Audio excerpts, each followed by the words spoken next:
Good morning, everyone. It's always good to be here back at TSS for our Sunday lecture, and I hope everybody's doing well. But today, as always, before we start our lecture, we do our initial prayer and our initial reading and our initial prayer. Okay? So we're going to be reading today from the book A Happy Life from Divaldo Franco by the Spirit of Joana de Angelis. Use every opportunity to act in an elevated manner. Some people wait for extraordinary moments and special occasions which may never come. It is not what you do that makes you great or important. It is how you do each thing that will transform you. Giant oaks from tiny acorns grow. The cosmos is the result of invisible particles and molecules. Be great in the small things, and you will not be small in the great ones. So let us all now close our eyes, connect our thoughts and our hearts with God, our Creator, with Jesus, our Master, with all the benefactors from TSS here, our personal mentors. And let's open for all this divine light that shine over us right now. And let's thank for the opportunity of being here together, learning a little bit more from the gospel that our Master Jesus brought to us. Ask the good spirits to enlighten and protect all of us during this lecture, and so be it. All right, so the lecture today is going to be about the workers of the last hour, and that's a chapter in the Gospel according to the Spiritism, so it's chapter 20, and it talks about a passage that's in Matthew, chapter 20, verses 1 to 16, talks about the workers of the last hour. And this passage from Matthew, it's actually it's a fairly known parable that Jesus tells us, but we know at the time of Jesus, usually when he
phrase that we all know, right? That the first will be the last, and the last will be the first.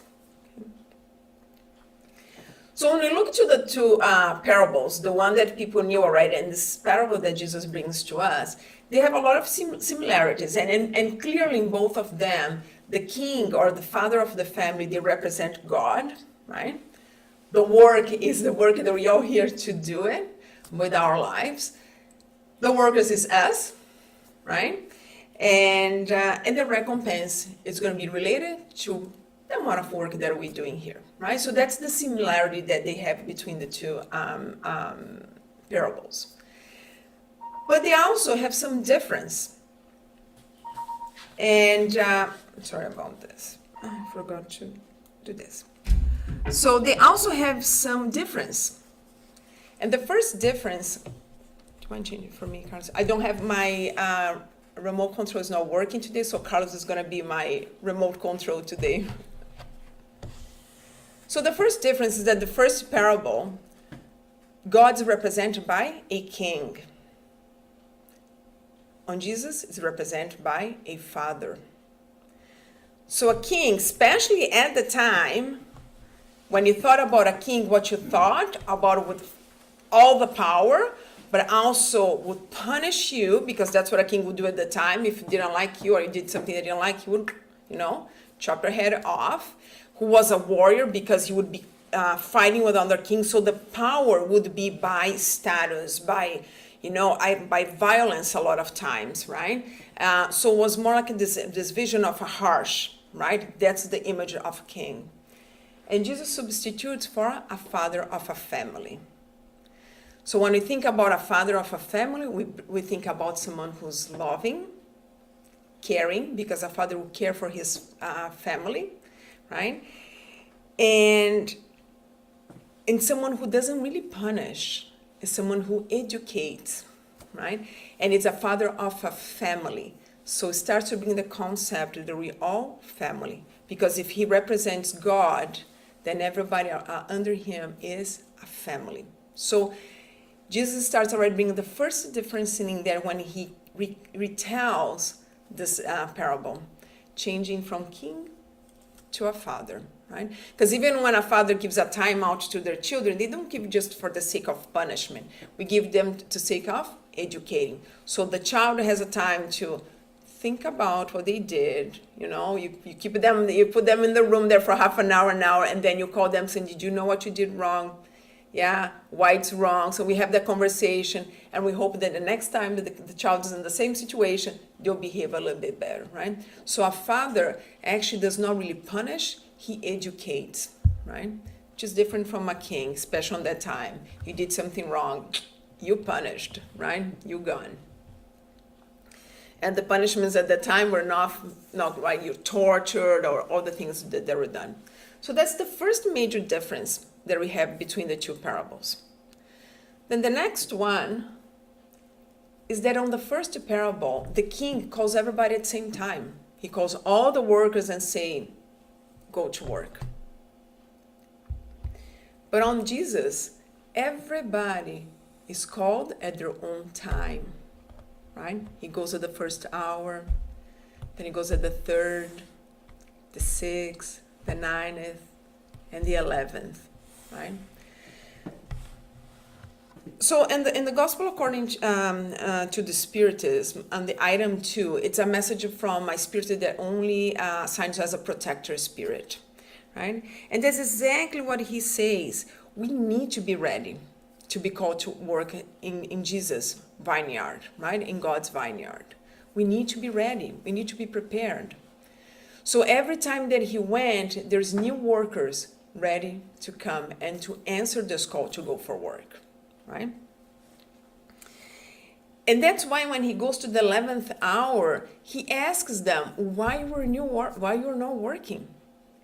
And they say, we're just not working because nobody offered work. So they're ready to work. They wanted to work. They knew that it was important for them to work. Just nobody offered them work. So that's why he said, you go and you work in my vineyard because I do have work for you. So meaning that once we read, there's always the work of Jesus, the work of love and charity is always going to be there for us to do it, right? But the major difference on this, the difference between the two parables is actually the recompense, right? And that's probably one of the hardest ones for us to understand. Can you change, Carlos, for me, please? So on the first one, he gave a different recompense. The king gives a different recompense. So the ones that worked less got less. The one guy who worked more got more. We all understand this concept, very easy, makes total sense. But then Jesus comes and gives the same recompense to everybody. And that sounds very unfair. How come the guy who worked 12 hours under the sun, the whole day, gets paid the same as the guy that came in at the 11th hour, right? So that becomes very uneasy for us and very hard to understand what Jesus meant by them. How this feels unfair, right? Feels unjust. And when we think that this vineyard and the father or the king represents God and the vineyard is his work and that we are the workers, it still kind of feels unfair that the last one gets the same as the first one, right? So what this protector spirit tells us that the reason they come and they receive the same amount is because they were willing to work. They're ready to work. The reason they stayed there the whole day without working wasn't because they didn't want to work, was just because work was not offered to them, right? But they're ready. And who knows if maybe in their last hour, they worked more than all the other hours.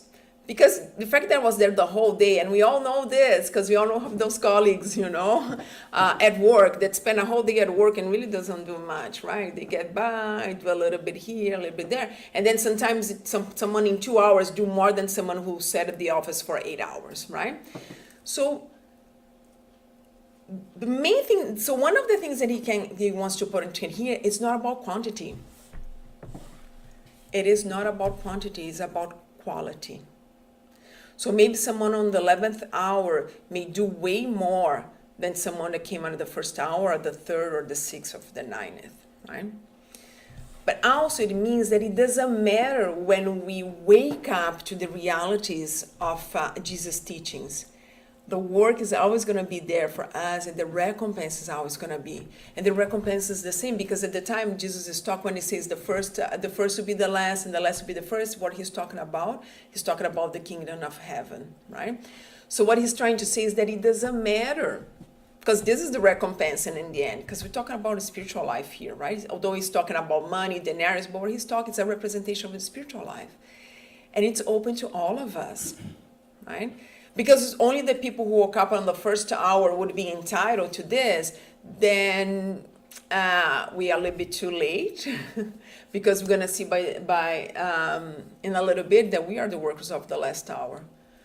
But if we're not entitled to this kingdom of heaven or to this all this recompense that God brings, and then wouldn't make a difference in our work right now. So that's what he's trying to say.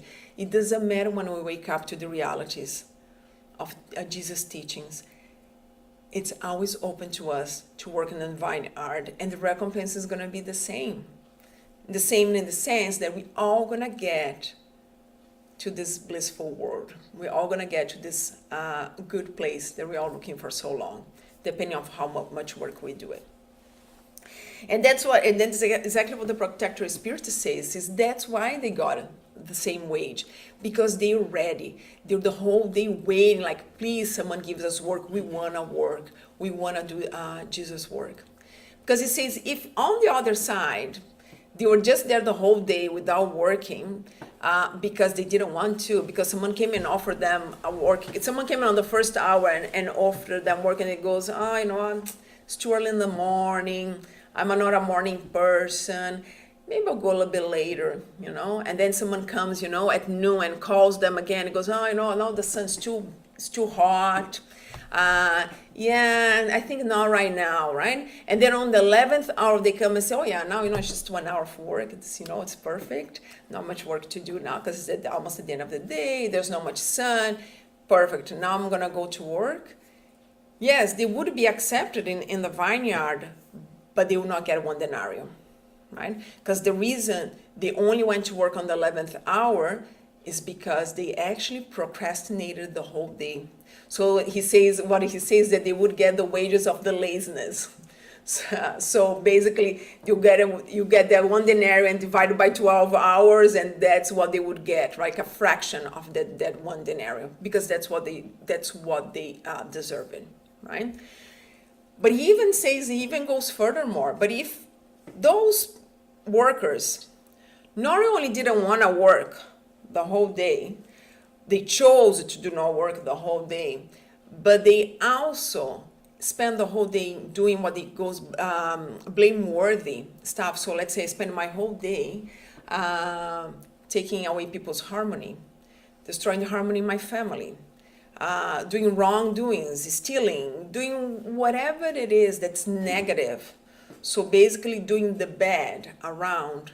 He says then those people, even on the 11th hour, when they come to the owner of the land and say, hey, we want to work, please. I recognize that I spend my whole day doing some wrong things, but I want to work right now, and I would like to get the same wages as the other guys.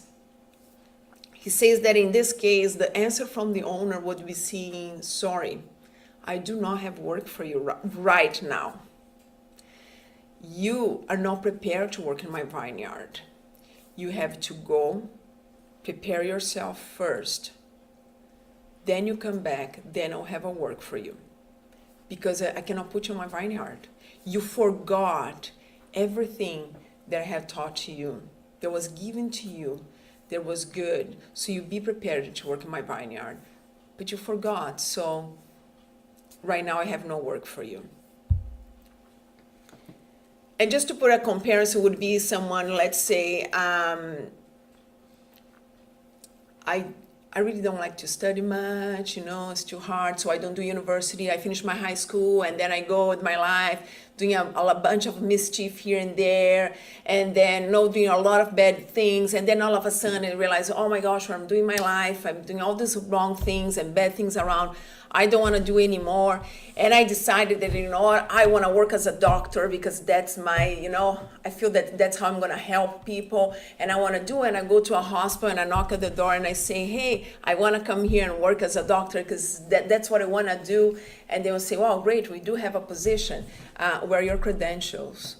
And they're going to say, wow, I don't have any credentials, but I really want to work, and I heard that you doctors have a good salary, so, I wanted the same salary. And they'll say, well, unfortunately, right now, we do not have a work for you because you don't have the credentials to work here. But go to university, get prepared, get your credentials, get all the studies that you need, and come back. Because definitely, probably by the time, we're still going to have a position here for you. Then you can come and work here as a doctor. But right now, you're not prepared. Just because I decide that everything that I'm doing is wrong, and I just want to, now get this fantastic job with a good salary because I just want to, it's not enough. You need to prepare yourself. So that's what this protector Spiritist says, So basically, the workers of the last hour, the parables that come and they work and they accept the work, they take into the work and get the same recompense, are the ones who already prepared themselves. They already learn about the laws of love and charity, and they're ready to practice. We want to do it, and they do it, right? The second one is actually the representation of us. How many times have we been called, through the centuries? Oh, not right now. Not right now. Too busy now. It's too much work, And then finally, on this incarnation, we say yes. We all said yes and said, I want to do it. We're ready. We want to do it, right? So now we all have been accepted to this vineyard, and we're all working in this vineyard now, right? But we do have some of our brothers and sisters who didn't understand yet, and he's still saying no to working on the vineyard. And some of them say, "Oh, I wanna, but I want all the recompenses." But well, it's not like that. We need to prepare ourselves first to work, to do. Because how am I gonna do the work of love and charity if I don't even understand what love and charity it is? Why it's important? Who we are, if they haven't even accepted the concepts that we're all brothers and sisters. So all of this has to have this base to do it. Like any other job that we do, we need to learn how to do it first, right?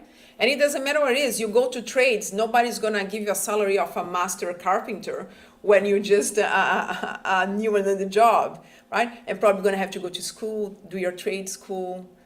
Then you usually start as an apprentice, right? And then you go, and then eventually. So the same thing is what our moral spiritual side, right? We need to prepare ourselves to be ready. And as we learn more and we get better, more work will be given to us, and the better is going to be the recompense, depending on how much our efforts will be, right? So that's why the Spiritist protect is very clear. That's why the workers of the last hour got the same wage for merit. Right? Because they really want to work. They came at 11th hours and they put it their best, right? Because otherwise, they either would not get the same wage or they wouldn't even be accepted in the vineyard, right?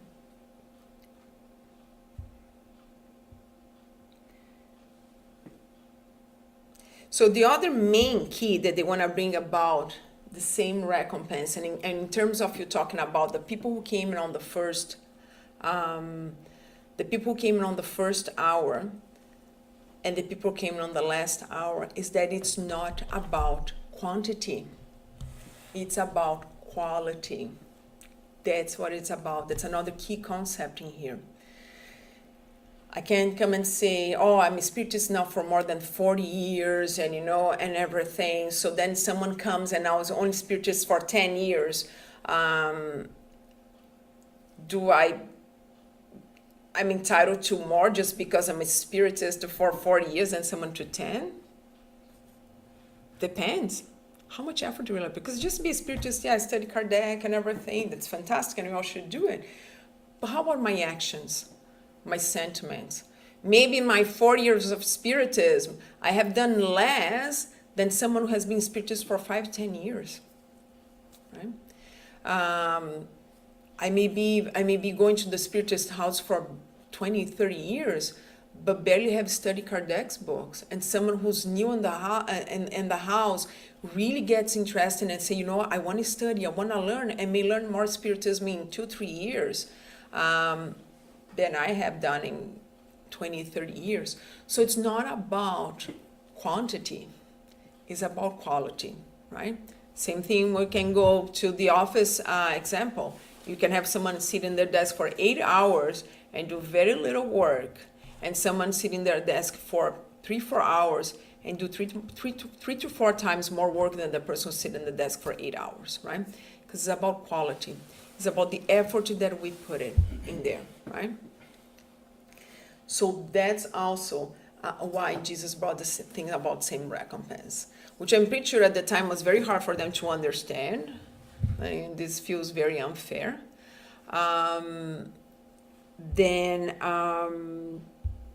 And it's still a little bit harder today, right? But that's what he wants to bring to us.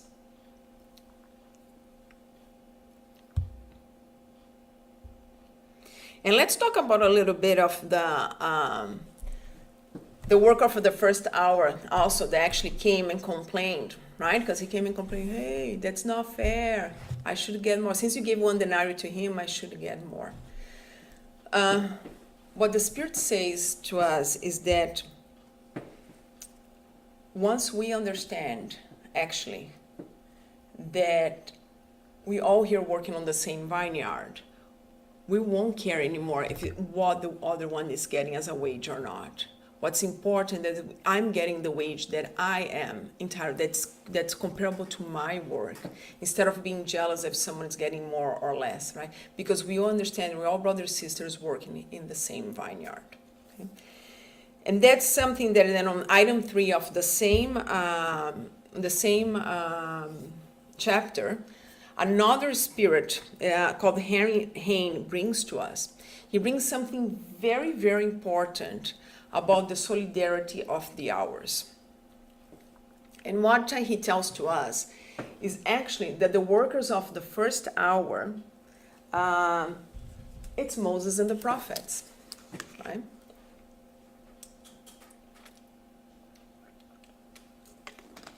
And in fact, in this parable, you can take so many different lessons. You can think about this parable in so many different ways. And one of them is this one. So who are the workers of the first hour when we think about our spiritual lives in here? It's Moses and the prophets, right? They are the ones who brought the first seed of monotheism. So we own them a lot because they started the process of something that we have today, right? Bringing to us the seed. So they're very important when they came as the chosen people, the Hebrews, to bring us the seeds of monotheism, of one God, right? So they lost a little bit themselves in the way they did, because then they actually thought they were the chosen ones and they're better than everybody else, instead of understanding that we all are a whole family. But it doesn't matter. They brought it, and we needed that seed to be planted, and they did, a very important seed. And then through the centuries and the millenniums, we had all the other workers that came as well. On the second hour, third, fourth, 2 hours and a half, 6 hours, 6 hours and a half, which is the apostles. Jesus himself came as well to waken us up, because they all calls that came to us through the centuries and millenniums. So we have the apostles, we have the martyrs, we have the church fathers, we have philosophers, we have learned people that through time brought us a lot of knowledge, a lot of things that helped us to be prepared for something that came in the last hour or in the last millennium, if you make all the calculations, because that's the other thing that very interesting, I won't be really talking about here, is there's a whole calculation if you take some information from the Bible and from the and connect with the book A Caminho da Luz, or In the Way Up to the Light, which I don't think is translated to English yet, that we actually can make the calculations and we know we are in the last hour now, right? But all those things, they actually prepared us. And they happened, and they're very important because they gave the foundations that we need these days. Okay? So that's what this Spirit Henry Rain tells to you. He say that we Spiritists are the workers of the last hour. So when Kardec comes and brings us all this knowledge from the spirits to us, he's now bringing a very key and very important knowledge for us to do the work that needs to be done right now, right? And he says that our recompense is going to be the same of the ones that came in on the first hour. But he even says, and actually that's how it's written, it goes, and you're going to get the same recompense. And he says, wait a minute, what I'm talking about? No, you're going to get even a greater recompense. And why he says we're going to get a greater recompense is because the solidarity of the hours. Because we today are profiting from all the knowledge that came from thousands of years, accumulated from thousands of years, from start with Moses to everybody else that came after them.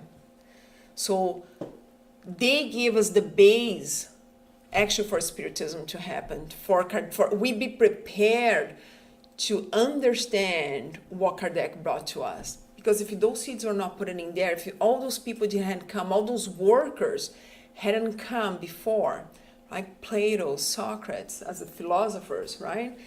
We wouldn't be prepared to understand and to have enough knowledge to understand what Kardec brought to us.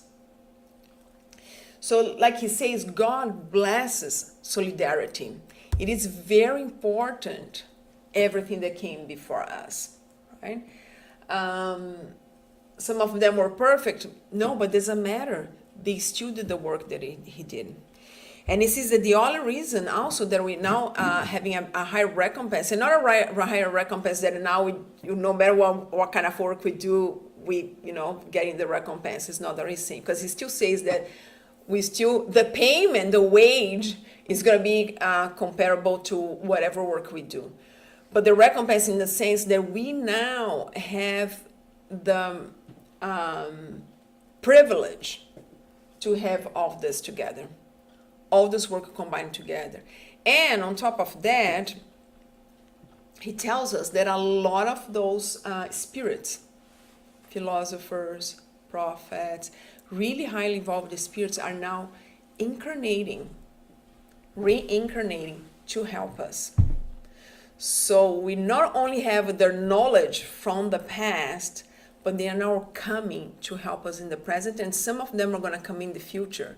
So they're all being prepared. And if you read the book, the trilogy, Planetary Transition from Divaldo Franco, it talks exactly about this, right? The amount of highly evolved spirits that now are reincarnating again to help us now in this moment. And why in this moment? Why are we calling the workers of the last hour? Why the last hour? Is things coming to an end? Yes and no. No, because nothing's going to come to an end. The Armageddon, to the sense that the world's going to end, doesn't exist, will not exist. We know we're immortal spirits. We're always going to be progressing. So no, there's not an end. But the last hour is because we know this planet now is transitioning from a planet of expiation to a planet of regeneration. And that's the moment, again, after 7,000 years, where things will be separated. Some of us will continue here. Some of us will have to continue our moral evolution in other planets, right? So that's what's the last hour to prepare for this planet of regeneration, right? So in that sense, that's why it's the last hour. It's the last hour because there's a transformation happening, and not all of the spirits that are connected to this planet will make to regeneration. The same way that it's 7,000 years ago, if you read again the book Caminho da Luz, there was a major separation in there. And many of the spirits at the time went back to Capella, spirits that were sent to here because they didn't fit Capella anymore, because they're morally less evolved, came to here 7,000 years ago. A lot of them came back, especially if you read the book, the Egyptians, pretty much all of them went back. The Hebrews, some of them, I don't know if Aryan or the Caucasian or the Aryan, I don't know exactly how I would call it in Portuguese. Count like in your hand how many went back. We all stayed back, and the Hindus, a good chunk of them went back, right? And who stayed behind? Us, who need to keep progressing in here, who match this planet and need to stay. And we had another 7,000 years, and then again, it's going to have another time of separation. Some of them are going to continue here, but now not because it's a planet of expiation, but because now we can go to a planet of regeneration, because now the planet is changing, right? And some of us, the same way that people from Capella came to here because they didn't match Capella, some of us will go to other planets because we're still going to need expiate instead of just on a planet, be on a planet of regeneration, right?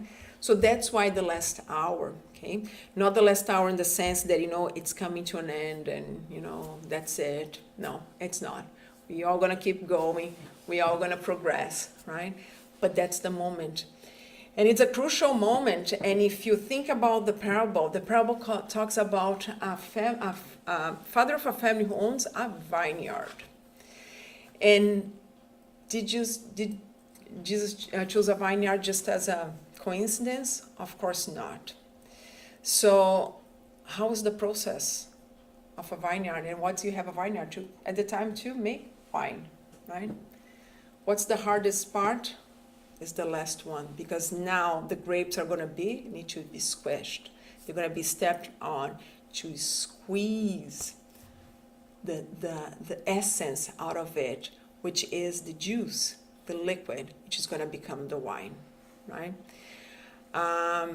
It is not a coincidence that the spirits asked Kardec that in preface or the introduction of the Spiritist book, which I already checked, the English version does not have it. And I'm not even sure if the newer Portuguese version has, but if you go to your older versions of the Spiritist book, in the preface, the Spirit asks Kardec to draw a grapevine with the bunch. Okay? And that's not a coincidence, because they consider that the bunch, it's us. And the bunch itself, the grapes itself, is our body. But the essence that comes when it's squeezed is our spirit. So it's a symbol, right? So we're in the last hour. So imagine you have now, we're in the moment, it's the moment to do the wine, to take the essence. That's the hardest work now, right? So when you look to the world, it looks like the world now is in such difficult times, going through a pandemic and wars and so much intolerance. So if we have this impression that it's getting worse, but it's not. It's actually getting better. But now is the moment. Is the moment that we're all going to be squished. And it's going to choose what kind of a quality is the liquid, the juice that's going to come off of those grapes. That's the moment of That's why we're all going through a time that's now so hard for us, because it is the last hour. It is the final moments that we have here to really prove that we're here to work in this vineyard and keep our faith and keep our resignation and persistence and keep going, right? Because we are here, we workers of the workers of the last hour, right?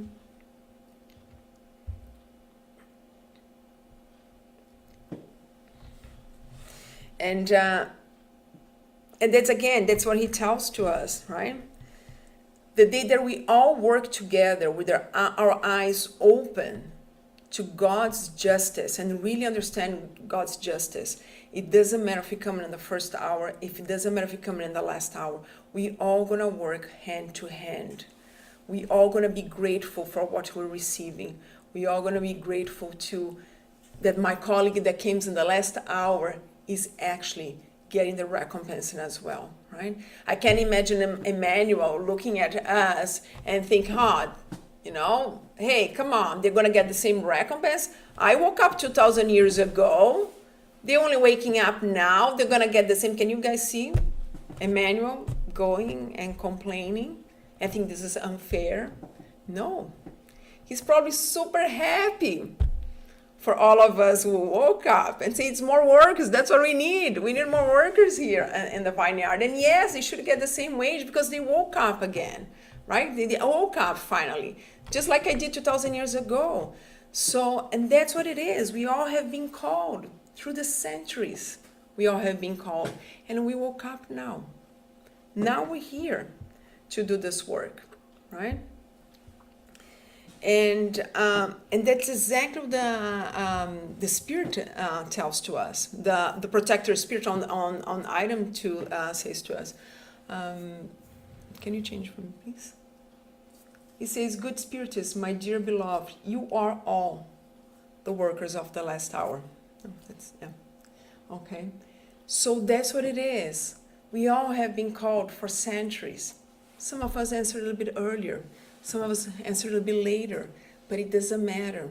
It matters that we are here right now, right? To work together. So let's think what we have here to do.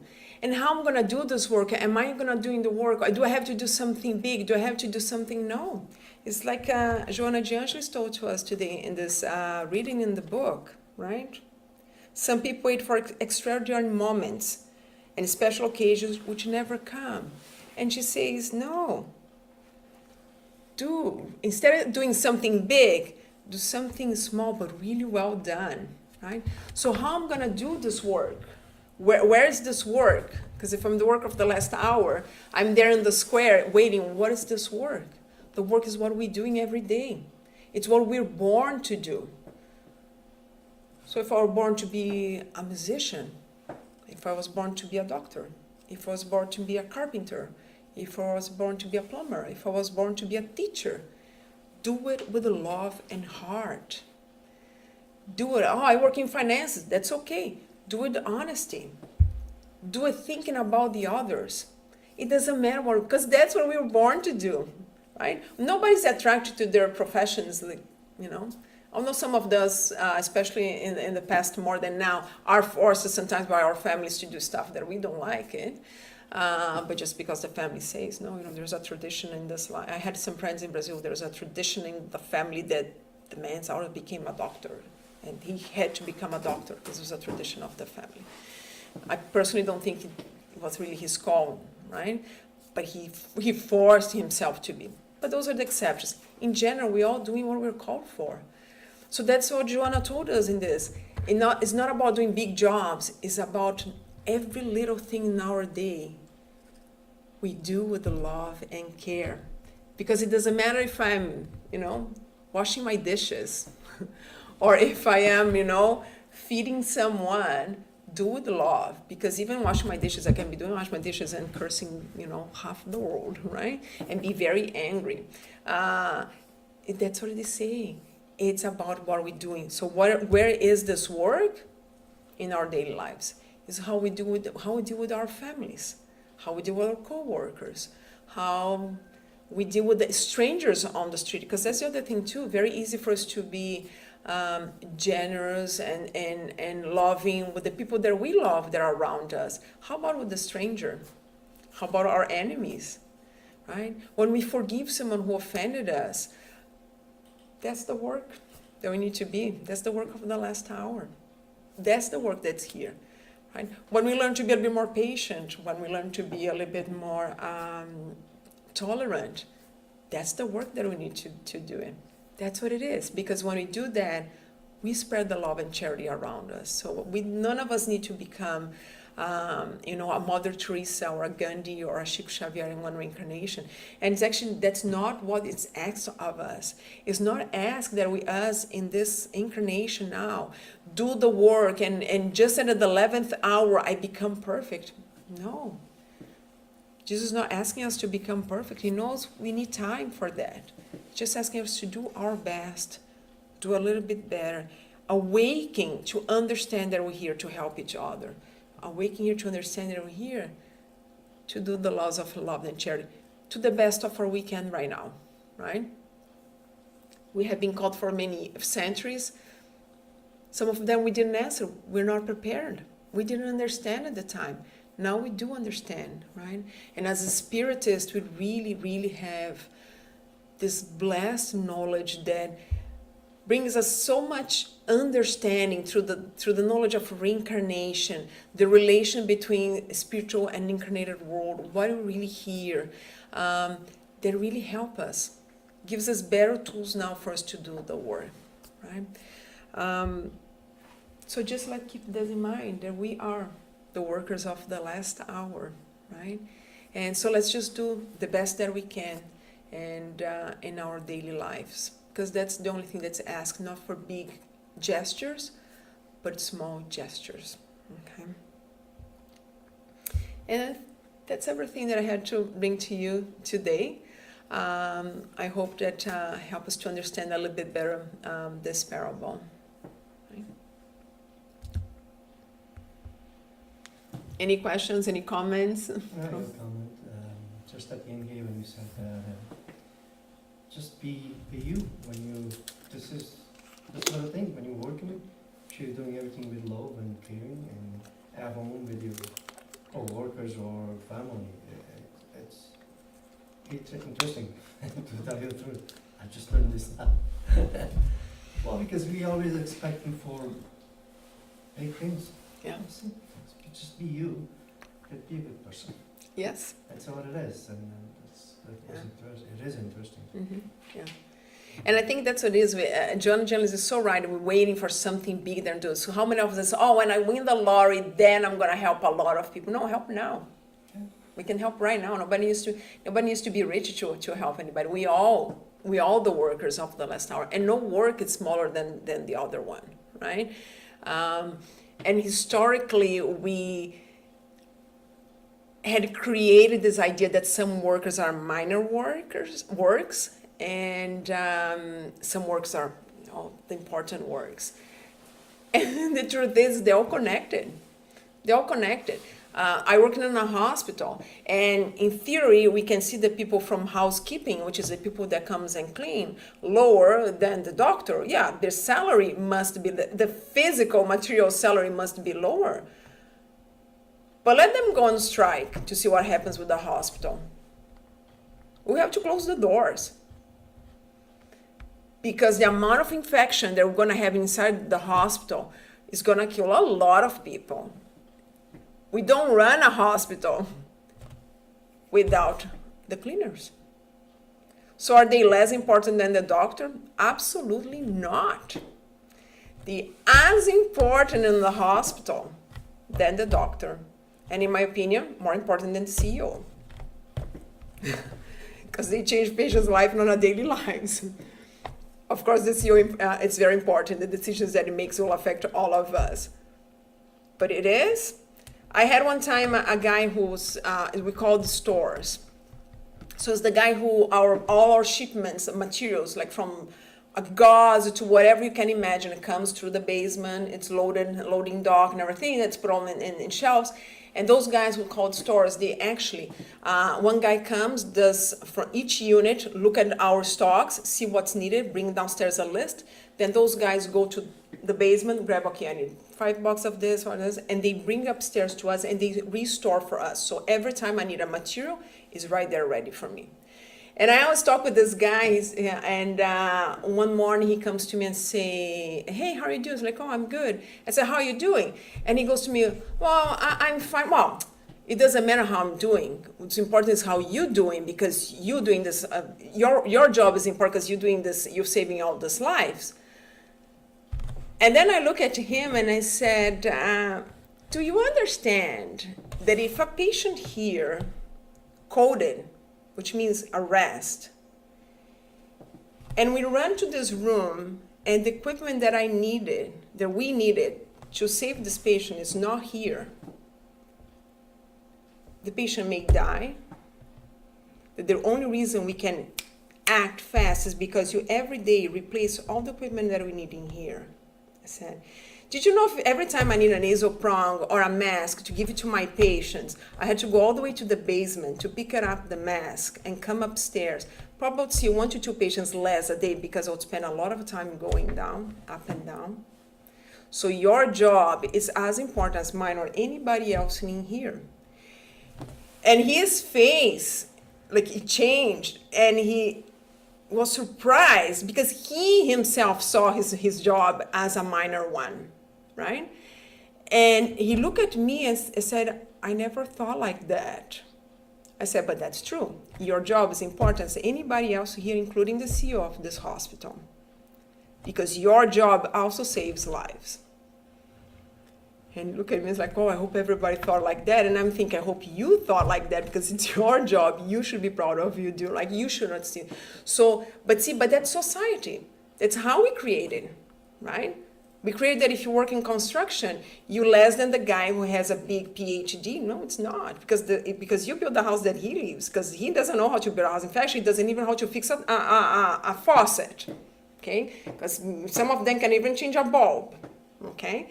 So, we all solidarity. Remember the solidarity of the hours? It's the same concept. My work is important, your work is important, and if you don't yours, I have a problem with mine. So we all important. There's a solidarity of the hours, there's a solidarity of work. There's no minor work, that's what Joanna telling us, right? And that's exactly what you're saying, right? How are we gonna do the work of the last hour? Doing exactly what we're supposed to do. That's what we're here doing, our works. There's no minor job. They all part of the vineyard. We all depend on each other. We absolutely all depend on each other's work, right? And so that's very important. Yeah. Thank you. Carlos, any comments or anything or questions from the internet? No? All right. So thank you everyone that was with us over the internet today. We are going to now do our final prayer. And so let's all close our eyes. Connect our thoughts and our minds once more with God, with the Jesus, all the good spirits here present. Let's thank for all these lessons that we're able to learn today. Let's thank our Master Jesus for had shown us the way to the work, for presenting us this vineyard of love, of charity, and may us always be the best workers that we can in this vineyard. We ask God to shine this light over us right now, and this light may stay with us once we leave here. May shine in the house and the homes of all of those that are with us over the internet. That this light can be in our homes, in our workplace, in our daily lives, and that it may spread to all of those around us. And so be it. All right. Thank you everyone for being here today, and for all the ones on the internet with us.